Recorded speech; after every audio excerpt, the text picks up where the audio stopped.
DHO office में doctors की मुबैना गफलत, ओवर डेट इंजेक्शन लगने से 3 माह की मासूम बच्ची की टांग सूज गई। हालत खराब होने पर मासूम नाबिया के वालिदैन शिकायत लेकर district health officer doctor Asgar के पास पहुंच गए। जलालनुमा डॉक्टर असगर बच्ची के वालिदैन और सहाफियों पर बरस पड़ा। इखलाकियात से आ रही डीएचओ डॉक्टर असगर सहाफियों के सवाल पर आग बगोला और सहाफियों को धमकियां देते हुए अपने ऑफिस से बाहर निकाल दिया। डीएचओ डॉक्टर असगर के इखलाकियात से गिरे हुए वाक़े की जहां शहरी मजम्मत कर रहे हैं, वहीं बच्ची के वालिद दिलावर खान ने वज़ीर आज़म आज़ाद कश्मीर, वज़ीर सेहत और कमिश्नर मीरपुर डिवीजन से फौरी नोटिस लेने का मुतालबा कर दिया है। ये गलत बयानी मत करो सर, आप डॉक्टर हैं, आपको अच्छे तरीके से बात करनी चाहिए। आप मुझसे जो कुछ आप सिर्फ मुझे बता दें कि आई डोंट वांट।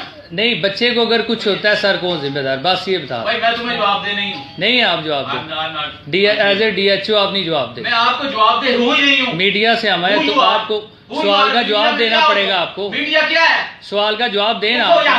क्यों ऐसे तो नहीं आप निकाल सकते? आप ऐसे किसी को नहीं बोल सकते। इधर ये सरकारी ऑफिस है, ये अवाम की खिदमत के लिए बना हुआ। इधर पूछने की जरूरत नहीं है। बच्ची मार की कौन जिम्मेदार है ये बताएं। चीखे ना, आप आराम से बात करें।